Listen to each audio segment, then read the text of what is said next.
जमीन से 480 फीट ऊंचे 4500 साल पुराने इस पिरामिड के अंदर ऐसा क्या था जिसको सिर्फ देखने के लिए रिसर्चर्स ने एक रोबोटिक कैमरा पिरामिड के अंदर भेजा। एक जगह पर आकर रोबोटिक कैमरा रुक गया क्योंकि अब उसके सामने पत्थर का एक स्लैब था। रिसर्चर्स का मानना था कि इस स्लैब के पीछे जरूर कोई ऐसा राज छिपा है जो पिछले 4500 सालों से दफन है।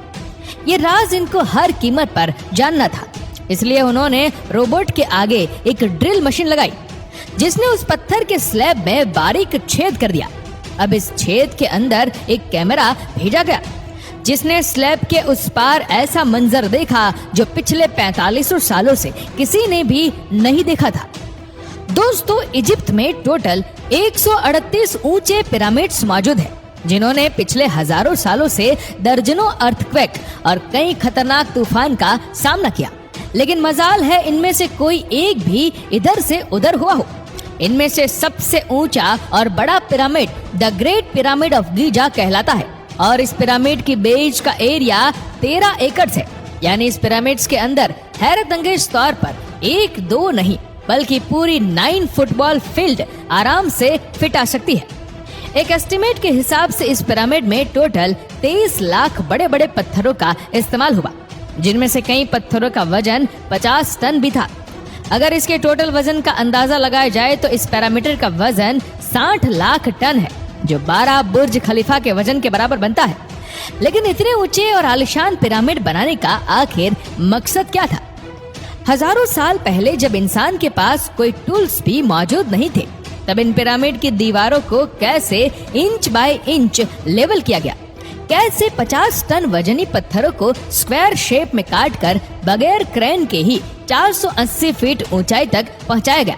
और इनको बनाने में ऐसे कौन से इंजीनियर्स का हाथ था जिन्होंने इन पिरामिड्स को अर्थक्वेक प्रूफ के साथ साथ इनकी तमाम साइड को एग्जैक्टली 51.5 डिग्री के एंगल पर सेट किया? ये सब आप जान सकेंगे आज के इस वीडियो में, तो आइए शुरू करते हैं। Challenge number 1। कई सदियों से मुख्तलिफ रिसर्च टीम इस पिरामिड्स की कंस्ट्रक्शन टेक्निक जानने के लिए सिर पकड़कर बैठी थी कि आखिर इस पिरामिड की हर side exactly north, south, east और वेस्ट पर बगैर कंपास के कैसे सेट की गई होगी। कई एक्सपर्ट्स का मानना है कि उस टाइम के आर्किटेक्ट ने सबसे पहले ऐसी जमीन तलाश की होगी जो लाखों टन वजनी पत्थरों का वजन झेल सके, जिसके बाद ना कोई कंपास और ना ही कोई ऑप्टिकल इंस्ट्रूमेंट। सिर्फ इस बेसिक टेक्निक से हजारों साल पहले इस पिरामिड की डायरेक्शन सेट की गई होगी, और वह भी 0 एरर्स के साथ। Challenge number 2। अगला चैलेंज था जमीन को लेवल करने का। जिस 13 एकड़ की जमीन पर इस पिरामिड को बनना था, उसका लेवल थोड़ा सा भी आउट होता तो 23 लाख पत्थरों के इस पहाड़ का खड़ा होना बिल्कुल भी मुमकिन नहीं था। अब इस जमीन को लेवल करने के लिए उस टाइम के इंजीनियर के पास ना ही लेजर लेवलर था और ना ही पवन लेवलर। एक्सपर्ट्स का मानना है कि कंस्ट्रक्शन साइट की चारों साइड पर खड्डा करके उसमें पानी डाला गया होगा और फिर एक साइड के पानी के लेवल से दूसरे साइड के पानी के लेवल को मैच किया गया होगा। जो जमीन का हिस्सा पानी के लेवल से मैच नहीं कर रहा होगा, उसको छेनी और हथौड़ी की मदद से काट कर लेवल किया गया होगा। कई एक्सपर्ट्स का मानना है कि एंशिएंट इजिप्शियंस ने इस सिंपल टूल का भी इस्तेमाल किया होगा, जिसकी दोनों साइड पर लकड़ियां और उसके ठीक सेंटर पर एक रस्सी से पत्थर बंधा हुआ है। अगर पत्थर जमीन से टच हो गया और उसकी रस्सी ठीक सेंटर लाइन पर आ रही होगी, तो इसका मतलब है कि बीच की जमीन परफेक्टली लेवल है। Challenge number 3। अब पिरामिड कंस्ट्रक्शन साइट पर डायरेक्शंस भी सेट थी, मार्किंग भी हो चुकी थी और जमीन का लेवल भी सेट था। अब बारी थी कंस्ट्रक्शन स्टार्ट करने की, जिसके लिए लाखों टन वजनी और बड़े पत्थर रिक्वायर्ड थे। लेकिन ये पत्थर काटने के लिए ना ही उनके पास ग्राइंडर थे और ना ही जैक हैमर।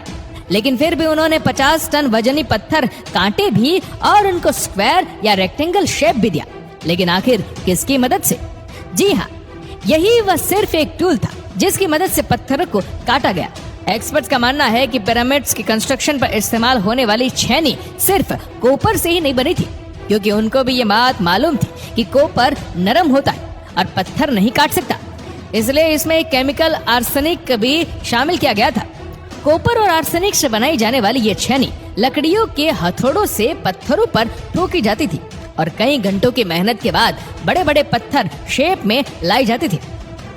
Challenge number 4। अब ये खास किस्म का पत्थर जिसको आज लाइमस्टोन कहा जाता है, उसकी कटाई पिरामिड कंस्ट्रक्शन साइट गीजा से 250 किलोमीटर दूर टोरा के शहर में हो रही थी।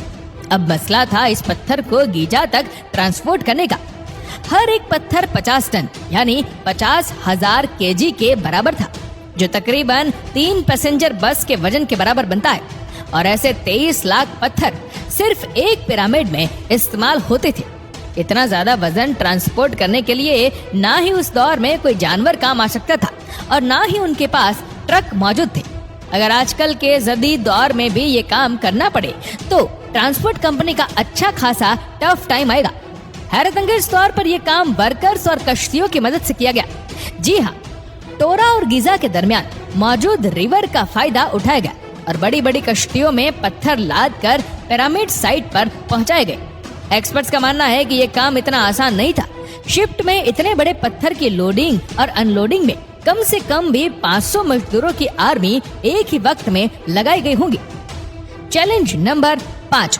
जो एक्सपर्ट की टीम पिरामिड के कंस्ट्रक्शन पर रिसर्च कर रही थी, उनको अब अपने कई सवालों के जवाब मिल चुके थे, लेकिन एक बात उनको हर वक्त सता रही थी कि लाइमस्टोन कट भी गए, ट्रांसपोर्ट भी हो गए और कंस्ट्रक्शन के दौरान एक के ऊपर एक लगना भी शुरू हो गए। लेकिन मसला ये था कि पत्थर इतनी ऊंचाई तक आखिर पहुंचाए कैसे गए होंगे। कई एक्सपर्ट्स का मानना है कि पिरामिड के कंस्ट्रक्शन से पहले ही ये प्लान कर लिया गया था। या तो ये स्पाइरल ट्रैक के जरिए ऊपर गए होंगे या फिर जिगजैग तरीके से। लेकिन ये बात तो तय है कि 50,000 केजी के पत्थर ऊपर मजदूरों की आर्मी की मदद से ही खींच कर गए होंगे। Challenge number 6। दोस्तों, बात सिर्फ लाखों मजदूरों छेनी हथौड़े से लाइमस्टोन काटने और इतने बड़े पत्थरों को ट्रांसपोर्ट करने की ही नहीं थी। इस पिरामिड्स के अंदर कंपार्टमेंट, उनके अंदर जाने का रास्ता और कई छोटी छोटी सुरंगें भी बनाई गई थी। बाकी सब चीजें तो ठीक थी, लेकिन एक चीज एक्सपर्ट्स को हैरान कर गई और वो ये थी कि कंपार्टमेंट के अंदर जो पत्थर इस्तेमाल हुआ था वह लाइमस्टोन नहीं बल्कि ग्रेनाइट था। जी हाँ, ग्रेनाइट एक ऐसा पत्थर है जो डायमंड के बाद दुनिया का सबसे सख्त तरीन स्टोन माना जाता है। आजकल के मॉडल दौर में भी ग्रेनाइट बड़े बड़े मशीन की मदद के सिवा काटा ही नहीं जा सकता। दुनिया भर से कई आर्कियोलॉजिकल एक्सपर्ट्स को पिरामिड का विजिट भी करवाएगा, लेकिन किसी को भी इस बात का सुराग नहीं मिला कि 4500 साल पहले इजिप्शियन ने ग्रेनाइट जैसे ठोस पत्थर को इतनी सफाई से कैसे काटा था। आखिरकार कई सालों के बाद एक्सपर्ट्स ने इस मिस्ट्री को भी सॉल्व कर दिया। इजिप्शियंस ने ग्रेनाइट को इतनी सफाई से एक ऐसे आरे से काटा था जिसके दांत ही नहीं थे। जी हाँ, बगैर दांत वाले इस आरे के दोनों साइडों पर वजन डालकर इसको ग्रेनाइट पर चलाया जाता था और बीच में बजरी डाली जाती थी। एक्सपर्ट्स का मानना है कि इस तरीके से इतने बड़े पत्थर को काटने में 4 महीनों का वक्त लग जाता था। दोस्तों, आखिरकार पिरामिड बनाने का मकसद क्या था? इसको बनाने में कितने मजदूर एक ही वक्त में काम करते थे? और रोबोटिक कैमरा ने जब पिरामिड के अंदर पत्थर के स्लैब में सुराख किया तो उसके अंदर वो कौन सा मंजर देखा गया जो पिछले 4500 सालों से किसी ने भी नहीं देखा था? ये सब और इससे भी ज्यादा आप जान सकेंगे इस वीडियो के पार्ट नंबर 2 में।